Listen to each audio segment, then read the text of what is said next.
کہتے ہیں جی قیامت والے دن باپ کے نام سے پکارا جائے گا یا ماں کے نام سے. یہ ماں کے نام سے تو انگریزوں کی رسم ہے، اس کا اسلام سے تو کوئی تعلق نہیں. انگریزوں کے اندر ہے کہ ولدیت کے کھانے میں وہ ماں کا نام لکھتے ہیں، جن کو ان کے باپ کا تو پتہ ہی نہیں ہوتا نا کہ کتنے آدمی گزرے ہیں اور وہ کس کس کا نام لکھوائے، اس لیے وہاں وہ ماں کا نام لکھ دیتے ہیں. یہ تو قرآن کا مسئلہ ہے. ادعوہم لآبائہم هو اقسط عند اللہ. ہر مسلمان کو اس کے باپ کے نام کے ساتھ پکارا جائے. حتیٰ کہ حضور نے جن کو بیٹا بنایا تھا نا حضرت زید کو، تو بعض صحابہ اس کو زید ابن محمد بھی کہتے تھے. اللہ نے منع کر دیا، ان کو منع کر دیا ہے زید ابن حارثہ، وہ حارثہ کا بیٹا ہے، وہ آپ کو بیٹا تھوڑا. تو قیامت میں بھی اب والدی صرف عیسیٰ علیہ السلام ہیں جن کو ماں کے نام کے ساتھ پکارا جائے گا، وہ بھی اس لیے کہ ان کا باپ نہیں ہے، اس لیے ان کو کہا جائے گا عیسیٰ ابن مریم. پتہ نہیں لوگ یہ کہاں سے مسئلے گھڑ لیتے ہیں. بھائی صلاۃ تسبیح کے لیے ایسا کریں کہ چھوٹی چھوٹی کتابیں جو ہیں نا نماز کی، اس کے اندر اس کا پورا طریقہ بھی چھپا ہوا ہے پڑھنے کا، وہ دیکھ لیں تاکہ غلطی نہ ہو. اللہ پاک مجھے صحت دے، اللہ ہر مسلمان کو صحت دے، عافیت دے. ایک بیٹی نے لکھا ہے کہ مجھے 2 سال سے اولاد نہیں ہو رہی، دعا فرمائیں اللہ آپ کو صاحب اولاد کرے، اولاد صالح دے. لیکن میری بیٹی بات یہ ہے کہ سب سے پہلے تو آپ دونوں میاں بیوی جو ہیں نا، آج کل میڈیکل سائنس بہت ترقی کر گئی، بڑی ایڈوانس. آپ دونوں جا کے اپنا ٹیسٹ کرائیں سیری، وہ پھر آپ کو بتائیں گے کہ نقص کس میں ہے، بیوی میں ہے یا خاوند میں ہے، اور نقص ہے تو کیا ہے، وہ وائی ایکس بنتے ہیں کہ نہیں بنتے، یا وہ جو اس کے جراثیم ہیں ان کی تعداد کم ہے پھر بھی اولاد نہیں ہوتی، یا تعداد تو پوری ہے لیکن وہ عورت کے رحم سے پہنچنے سے پہلے مر جاتے ہیں، ڈیڈ ہو جاتے ہیں، پھر بھی اولاد نہیں ہوتی. تو پہلے آپ چیک اپ کرائیں، اس کے بعد علاج کریں. یہ کوئی مشکل مسئلہ نہیں ہے. اور اس کے ساتھ ساتھ پھر جو قرآن میں دعائیں ہیں نا، رب لا تذرنی فردا وانت خیر الوارثین، رب هب لی من لدنک ذریۃ طیبہ انک سمیع الدعاء، یہ دعا پڑھا کریں. اور آج کل تو کوئی مسئلہ ہی نہیں ہے، مشکل ہی نہیں رہا. پہلے تو پتہ ہی نہیں لگتا تھا نا آدمی کو اولاد کیوں نہیں ہوتی. پھر لوگ جاتے تھے پیروں فقیروں کے پاس، جناب خامن سے اولاد نہیں ہوئی، پیر کی قبر سے ہو جائے گی. انا للہ و انا الیہ راجعون. اللہ تبارک و تعالی ہدایت عطا فرمائے. اب تو دنیا میں علم بہت آگے بڑھ گیا. اب انہوں نے تو یعنی آپ اندازہ کریں کہ انہوں نے جو ہے نا جی اس کے جراثیم کی تعداد بھی یہ معلوم کر لی ہے کہ مرد کے جراثیم کتنے ہوتے ہیں اور کے کتنے ہوتے ہیں، وائی کس میں ہے، ایکس کس میں ہے، عدد بھی معلوم کر دیا. بس ہماری بدقسمتی ہے کہ ہم مسلمانوں نے قرآن شریف رکھا ہوا ہے طویل لکھنے کے لیے، یا کبھی جھگڑا ہو جی قرآن لے آؤ درمیان میں، سر پہ رکھو اس کے قرآن. اسی لیے میرے خیال میں شاید ایک شاعر نے نظم لکھی تھی، فریاد، قرآن کی فریاد، کہ قیامت میں اللہ کے آگے فریاد کرے گا کہ یا اللہ میں دھو دھو کے پلایا جاتا ہوں، طاقوں میں سجایا جاتا ہوں، لیکن عمل مجھ پہ کوئی نہیں کرتا. تو لیکن دشمن جو ہے نا جی یہودی اور نصرانی اور انگریز، حالانکہ یہ پہلی آیت تو ہماری ہے، اقرأ بسم ربک الذی خلق، خلق الانسان من علق، لیکن انہوں نے بحث کی کہ نطفہ کیا ہے، علقہ کیا ہے، مضغہ کیا ہے، اور وہ ڈی این اے ٹیسٹ تک پہنچ گئے. یعنی اب آپ اندازہ کریں کہ 50 سال بھی گزر جائے، پتہ کر رہا ہو یہ واقعی اس کا بیٹا 2 منٹ میں ڈی این اے ٹیسٹ ہو جاتا ہے. وہ اتنا ترقی کر گئے، ہم وہی جگہ کھڑے ہیں جی. اجی وہ مولوی صاحب قرآن شریف کھول کے فال تو نکالیں میرے لیے.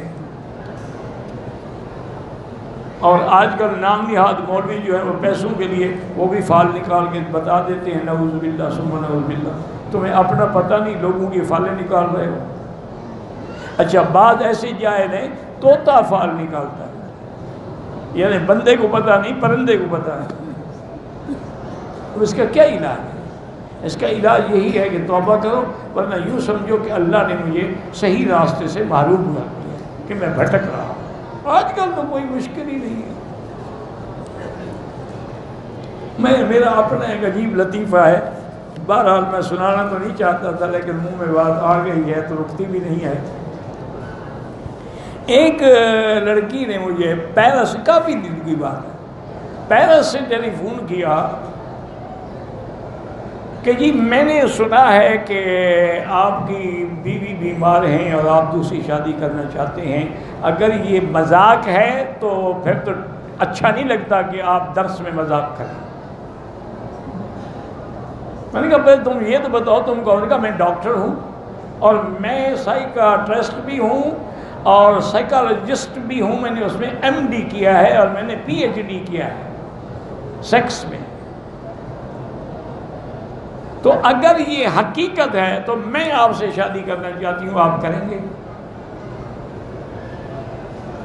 اب میں حیران پریشان کہ میں اس بیچاری کو کیا جواب دوں۔ میں نے کہا اچھا دیکھو بات سنو، تمہاری عمر کتنی ہے؟ اور مولوی آدمی ہے نا، میں نے چکر دوں اس کو۔ میں نے کہا تمہاری عمر کتنی ہے؟ اس نے کہا جی میری عمر اس وقت ہے 35 سال۔ میں نے کہا کمال کی بات کر رہی ہو، میں 70 کا ہو گیا، تم 35 کی ہو، میرے ساتھ شادی کرو گی؟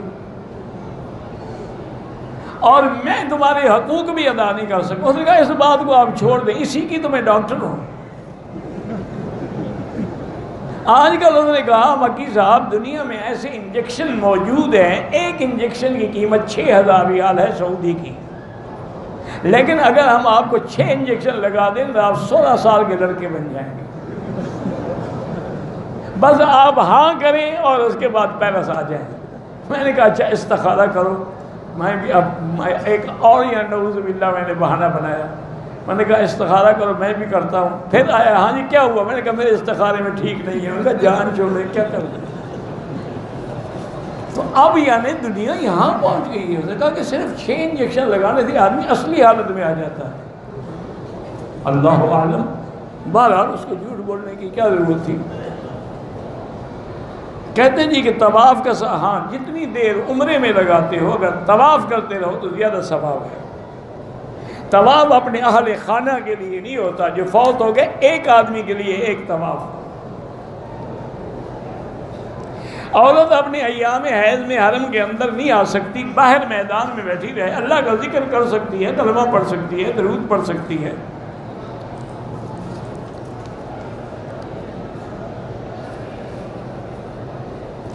کہتے جی کہ میں نے کاروبار میں یہ نیت کی ہے کہ مثلا اس کا چوتھا حصہ جو ہے وہ اللہ کے لیے ٹھیک ہے مدرسے میں دے دیا کرو۔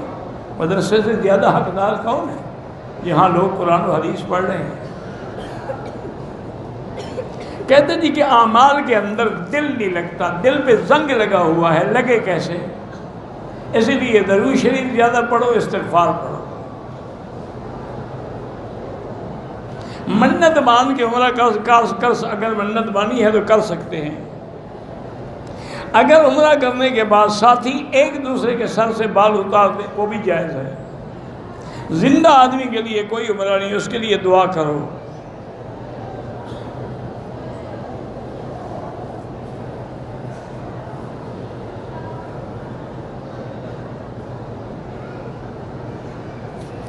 میرا بھائی جب آپ کو پتہ ہے کہ جامعہ اسلامیہ بنوری ٹاؤن کے بینات میں اور انڈیا سے مولانا منظور نعمان نے الفرقان کے ایڈیشن میں شیعہ کے بارے میں فتاوی شائع کیے، وہ لے کے پڑھ لیں، اب کیا میں کیا بتاؤں۔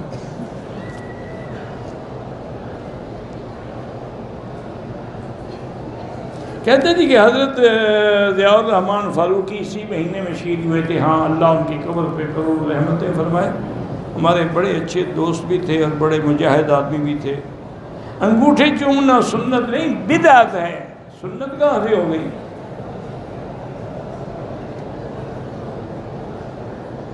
کہتے جی کہ اگر آپ فوت ہو گئے تو آپ کے پاس درس کون دے گا؟ جس کو اللہ چاہیں گے۔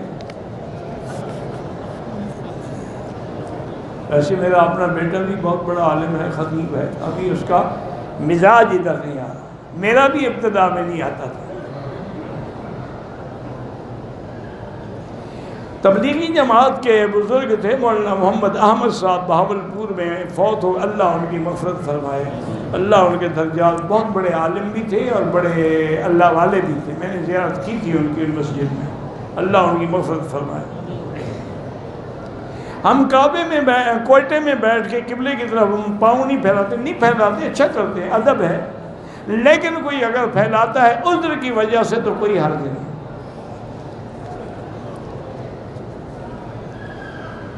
میری بیٹی لیکوریا ایک ایسی بیماری ہے کہ اس کا ایک علاج نہیں 100 علاج دنیا میں موجود ہے۔ تم سب وظیفوں پہ کیوں رکھے ہوئے ہو؟ کسی اچھے حکیم سے یا ہومیوپیتھک والوں سے لیکوریا کا علاج نہیں، انشاءاللہ 1 مہینے میں ٹھیک ہو جائیں گے۔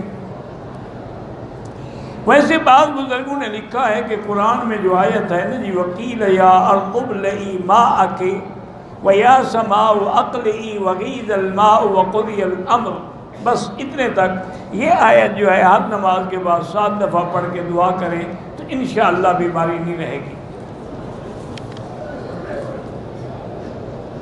رکن یمانی یمن کی طرف ہے، ادھر حجر اسود ہے، ادھر رکن عراقی ہے، ادھر رکن شامی ہے، جدھر رخ ہے وہ اسی نام سے پکارا جاتا ہے۔ رکن یمانی کا استلام کرنا سنت ہے، بوسہ نہیں دیں گے لیکن استلام کریں گے۔ کہتے ہیں کہ عورتوں کے لیے حرم میں وقت مقرر ہو تو وہ صبح سے ظہر تک یا عشاء سے صبح تک عورتوں کو محرم کے ساتھ یا بغیر مطاف میں اجازت، تو مطاف میں اجازت ہے لیکن ٹائم مقرر نہیں کیا جا سکتا۔ اگر کسی نے جانا ہے الوداع طواف کرنے میں، وہ عورتوں کا وقت ہے، وہ کیا کرے؟ آپ نے تو لکھ دیا نا، لکھنا تو بڑا آسان ہے۔ یہاں الحمدللہ باقاعدہ کمیٹیاں ہیں، ہر بات پہ علماء بیٹھے ہیں، غور کرتے ہیں، حل کوئی نہیں ہے۔ حضور کے وقت سے لے کر آج تک اسی طرح ہے۔ ہوٹل میں عبادت کرے عورت بڑا اچھا ہے، زیادہ ثواب ہے، لیکن حرم میں آئے تو آ سکتی ہے۔ کہتے ہیں جی کہ عورتیں جب حرم میں آتی ہیں تو یہاں تو پردہ کرتی ہیں، لیکن واپس جب جاتی ہیں تو پھر پردہ نہیں کرتی۔ اللہ ہدایت دے، اور کیا کہہ سکتے ہیں۔ وہ میرے استاد تھے، فوت ہو گئے، وہ کہا کرتے تھے ہمیشہ کہ مولوی مکی اب عورتیں تو خیر پردہ نہیں کرتی، مرد پردہ کیا کریں۔ مقصد یہ کہ تم اپنی آنکھیں نیچی رکھو، جو اللہ کا حکم ہے، قُل لِّلْمُؤْمِنِينَ يَغُضُّوا مِنْ أَبْصَارِهِمْ۔ جدے سے مکہ مکرمہ لیٹ ہو گئے، عمرے کی ہمت نہیں تھی، احرام کی حالت میں سو گئے، ممکن ہے چہرے پہ کپڑا لگاؤ کچھ نہیں ہوتا یار، یہ ممکن شمکن کے شک پہ نہ پڑو، سو گئے اگر آ گیا کپڑا منہ پہ کیا ہو گیا۔ دوسرے عمرے کے لیے کہاں جائیں؟ جہاں آپ کی ہمت ہو، مدینہ جائیں، طائف جائیں، مسجد عائشہ جائیں، جیرانہ جائیں، حدیبیہ جائیں، اس کے بعد جو ہے قرن المنازل جائیں، جحفہ جائیں، سارے عمرے کی جگہ ہیں۔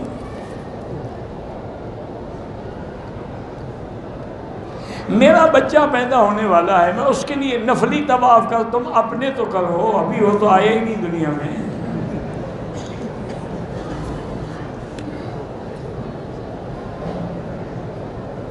کن لوگوں کو جنت البقیع میں جگہ نصیب ہو؟ سب کو ہوتی ہے، مسلمانوں کو سب کو الحمدللہ۔ اچھا، بعض ایسے لوگ بھی دفن ہیں جو کافر ہیں، بعض ایسے لوگ بھی دفن ہیں جو منافق ہیں۔ حضور پاک نے فرمایا قیامت سے پہلے مدینے میں ایسے زلزلہ آئے گا تو اللہ مدینے کے قبرستان سے تمام بے ایمانوں کو نکال کے باہر پھینک۔ اس کا معنی ہے کہ دفن تو ہے نا۔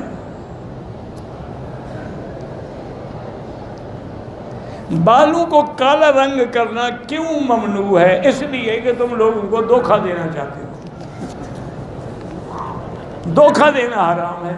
70 سال کا بندہ جو ہے وہ کالا رنگ لگا کے لوگوں کو اپنی جوانی دکھانا چاہتے ہیں، دھوکہ ہے نا، دھوکہ حرام ہوتا ہے۔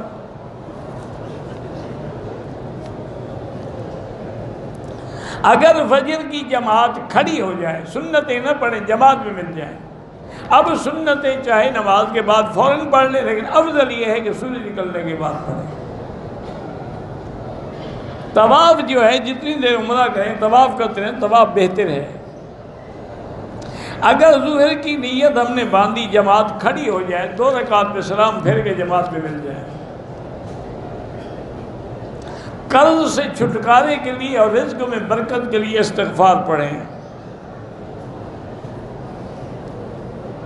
یار محمد عابد نے سلام بھیجا ہے، بڑی مہربانی، اللہ آپ کو خوش رکھے۔ جرابیں یا موزہ پہن کے طواف کر سکتے ہیں؟ کر سکتے، عمرے میں نہیں، ویسے کر سکتے۔ عمرے کے لیے آئے ہیں، 3 دن باقی ہیں، حیض شروع ہو گیا تو آپ باہر میدان میں بیٹھ کے کعبہ شریف دیکھ سکتی ہیں۔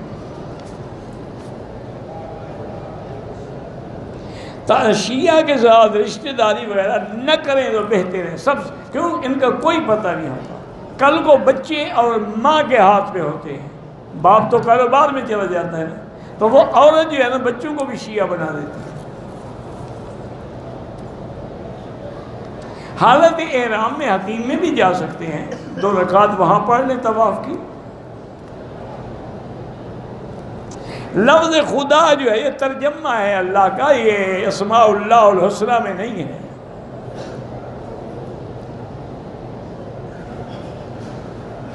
میرے بچے اچھے سکولوں میں پڑھتے ہیں لیکن ماں ناراض ہے، اللہ اس کو ہدایت دے، اس کو راضی کرنے کی کوشش کرے، باقی اب بچوں کو ڈسٹرب نہ کریں، ان کو پڑھنے دیں۔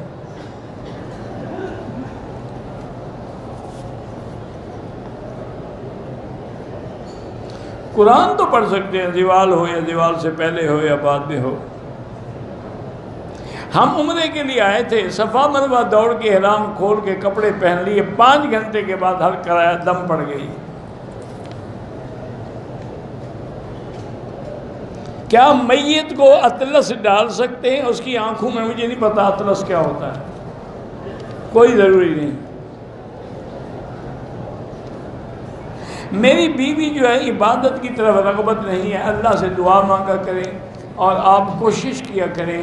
حضور نے فرمایا اچھی بیوی وہ ہے جو خامند کو بھی عبادت کے لیے اٹھائے، اور اچھا خامند یہ ہے جو بیوی کو بھی عبادت کے لیے جگائے۔ تو کوشش کریں، ہمت کریں۔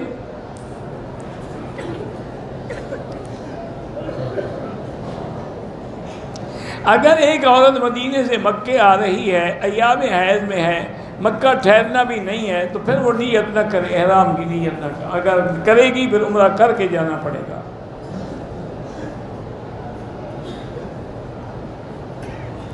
ایک آدمی مسلمان ہے، اس کا باپ غیر مسلم ہے، باپ مر گیا، تو اب مسلمان کا کوئی تعلق نہیں ہوتا کافر کی جائیداد، نہ کافر کا تعلق ہوتا ہے مسلم کی جائیداد، لا یرث المسلم والکافر۔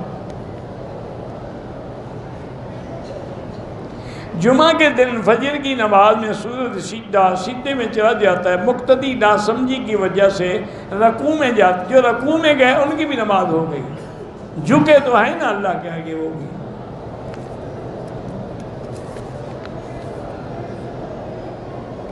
برازیل سے جو مرغی آتی ہے بہتر ہے کہ نہ کھائیں۔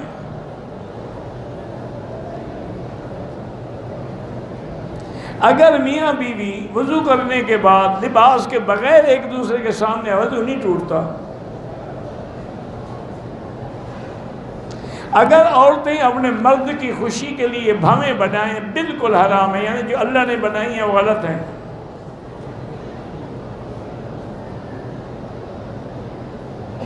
اگر میاں بیوی نے مجامعت کرنے کے بعد سو گئے، صبح اٹھ کے غسل کیا، کوئی حرج نہیں، لیکن افضل یہی ہوتا ہے کہ غسل کر لیں۔ اگر اس وقت ہمت نہ ہو کم سے کم وضو کر لیں، کیوں؟ پتہ ہے موت آ جائے اسی حالت میں۔ میری بچی پچھلے پیر کی تکلیف کی وجہ بھی اللہ اس کو شفا عطا فرمائے۔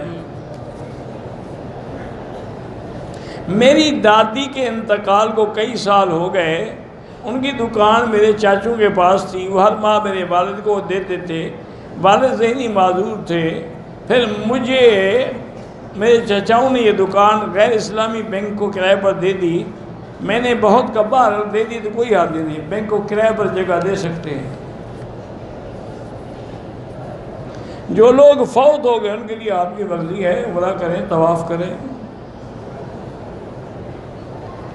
نماز کے لیے کئی کتابیں ہیں، نماز پیغمبر ہے، صلاۃ رسول ہے، اور کئی بڑی کتابیں ہیں۔ طواف میں استقبال اسلام دونوں ضروری ہیں۔ مغرب کی نماز سے پہلے اذان کے بعد 2 رکعت یہ مستحب ہے، حنفی مسلک میں نہ پڑھنا افضل ہے۔ اگر عمرہ کسی فوت شدہ آدمی کے یا اللہ اس کا ثواب فلاں کو دے، ایک کے لیے ہوتا ہے، 10 کے لیے نہیں ہوتا۔ میری والدہ نہ سمجھ ہے، پاکی نہ پاکی میں احتیاط نہیں کرتی، عمرے میں لایا ہوں، بہرحال کوشش تو کریں نا، آپ اس کی نگرانی کریں، باقی بہرحال اللہ قبول کرے، غلطی کس سے نہیں ہوتی۔ طائف اگر زیارت کے لیے جانا ہے تو طواف وداع کی کوئی ضرورت نہیں، لیکن واپسی پہ احرام ضروری ہے۔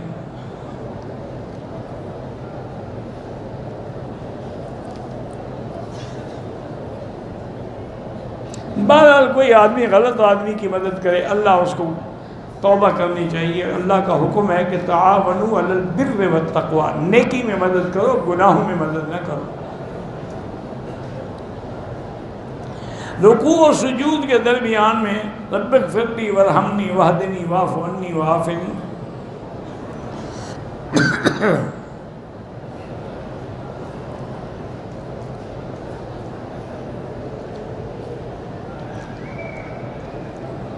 اگر بیوی بلانے پر بھی شوہر کے پاس نہ آئے، یعنی اس کی خواہش پوری کرنے کے لیے، تو اللہ کے فرشتے ایسی عورت پہ لعنت بھیجتے ہیں۔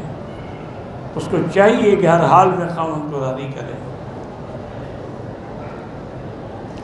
بندہ مدینہ منورہ میں ہو تو اس بندے کا سلام جب مدینہ میں ہے تم بھی سلام پہ خود جا کے پڑھے۔ مسجد عائشہ کی عمرہ جائز ہے۔ جمعہ کی رکعتیں پہلے 4، پھر 2 فرض، پھر بعد میں 6 رکعتیں۔ نماز جنازہ میں فاتحہ نہیں ہوتی، پہلے تسبیح، اس کے بعد درود، اس کے بعد دعا۔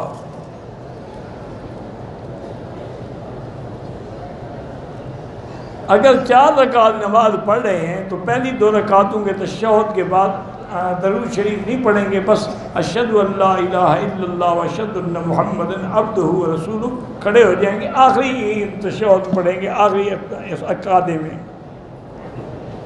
قرآن بری حفظ کرنا شروع کیا، اب نہ چھوڑو۔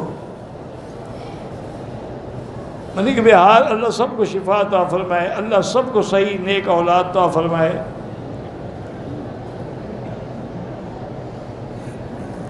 عمرہ وہ کرنے کے لیے آپ آئے ہوئے ہیں، حتیم کعبہ شریف کے ساتھ جو گول دیوار ہے، ملتزم جو ہے حجر اسود سے کعبے کے دروازے تک، مقام ابراہیم معروف ہے۔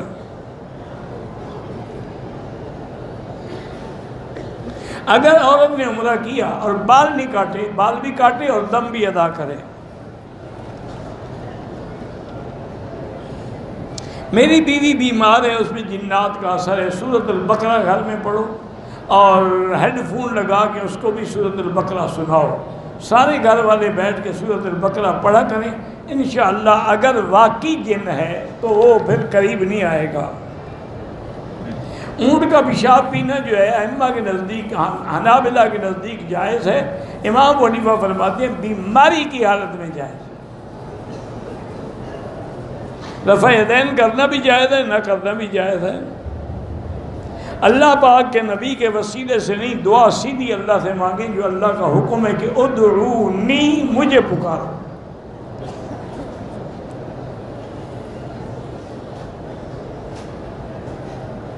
عصر کے نماز کے بعد طواف کیا، نفل مغرب کی اذان کے بعد پڑھے، بالکل ٹھیک ہے۔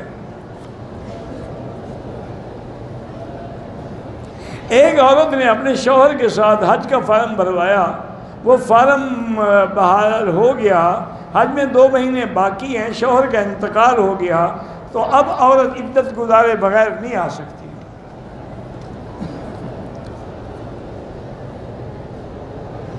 اگر حنفی امام ہے، حنبلی مقتدی ہیں، ٹھیک ہے، جیسے حنفی پڑھتے ہیں وہ پڑھ لے، یا اگر حنبلی امام ہے جیسے وہ پڑھائے وتر تم بھی پڑھ لو، کوئی جھگڑے والی بات نہیں ہے۔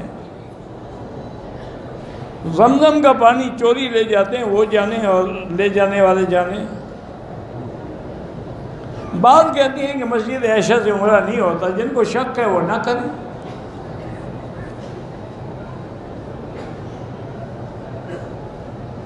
اگر عورت نے حیض کی وجہ سے میقات سے احرام نہیں باندھا تو جلدی سے فارغ ہو کے طائف سے جا کے عمرہ کر لے اور نہ دم دینی پڑے گی۔ اگر صفا مروہ میں 3 یا 4 چکر لگائے ادا نہیں ہوگی، دم دینی پڑے گی، 7 چکر پورے کرنے ہوں گے۔ 48 میل شرعی یعنی 78 کلومیٹر سفر ہو تو پھر قصر ہوتی ہے۔ تعویض اگر قرآن کے مطابق ہو، قرآن کی آیت ہو یا حدیث مبارک ہو، وہ تو جائز ہے، ورنہ باقی بالکل ناجائز ہے۔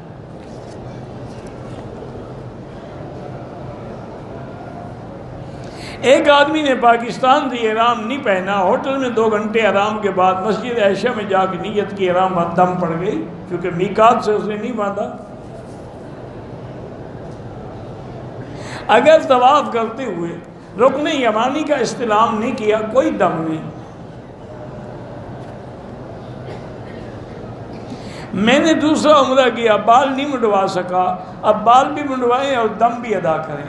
جتنے دفعہ عمرہ کریں گے ہر دفعہ بال منڈوانے پڑیں گے، نہ بھی ہوں تب بھی اس طرح پھروانا پڑے گا۔ گنجا اگر گئے اس کو بھی اس طرح پھروانا پڑے گا۔ زمزم کے پانی میں سادہ پانی ملاتے ہیں، آپ کی عادت ہے 2 نمبر بنانے کی، آپ ہر چیز کو 2 نمبر بنائیں گے، نہ کیا کریں ایسی بات۔ میں 4تھی دفعہ آیا ہوں عبادت، اس دفعہ عمرے میں عبادت دل نہیں لگتا، استغفار زیادہ پڑھو۔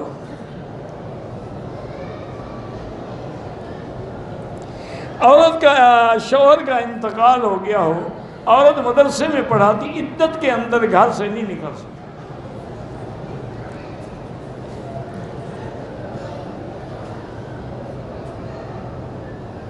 مجھے اس نے سلام کا نہیں کہا تھا، میں نے سلام پیش کی، چلو اللہ دونوں کو اجر دے گا، واللہ اعلم۔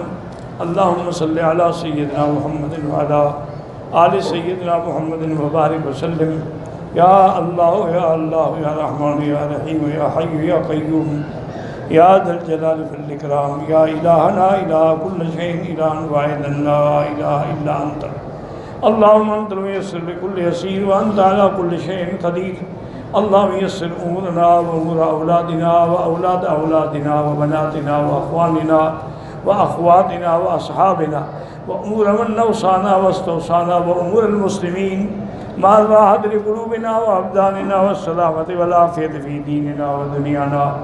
اللہم کن لنا ولا تکن علینا، اللہم کن بنا رؤوفا رحیما ولا تجعلنا شقیا ولا محروما، اللہم لا تجعلنا مصغة للماجرین، لا تجعلنا عقدة للآخرین، لا تجعلنا فتنة للقوم الظالمین۔ اللہم انصر الاسلام والمسلمین، اللہم احفظ سائر بلاد المسلمین وهذا البلد الامین واجعل آمنا مطمئنا سخاء رخاء الى یوم الدین برحمتک یا ارحم الراحمین۔ یا اللہ بیماروں کو شفا عطا فرما، یا اللہ بیماروں کو شفا عطا فرما، یا اللہ ہماری ظاہری باطنی روحانی جسمانی نفسانی بیماریاں دور فرما، یا اللہ بے روزگاروں کو روزگار عطا فرما، بے اولادوں کو صالح اولاد عطا فرما، جن کی اولاد ہے ان کو صالح بنا، جن کے گھروں میں بچیاں ہیں ان کے رشتے آسان فرما۔ یا الہ العالمین، پوری دنیا میں جہاں مساجد ہیں، مدارس ہیں، دین کے ادارے ہیں، دین کے افراد ہیں، ان کی حفاظت فرما۔ یا اللہ مسلمان فلسطین میں ہیں، کشمیر میں ہیں، روہنگیا میں ہیں، عرب میں ہیں، عجم میں ہیں، افغان میں ہیں، ان کی جان مال آبرو عزت کی حفاظت فرما۔ یا اللہ ہمیں مانگنا بھی نہیں آتا، بغیر مانگے عطا فرما۔ ربنا ظلمنا انفسنا ان لم تغفر لنا وترحمنا لنكونن من الخاسرین۔ ربنا آتنا فی الدنیا حسنۃ وفی الآخرۃ حسنۃ وقنا عذاب النار۔ صلی اللہ تعالی علی خیر خلقہ سیدنا محمد وعلی آلہ وصحبہ اجمعین۔ اللہم صلی علی سیدنا محمد وبارک وسلم۔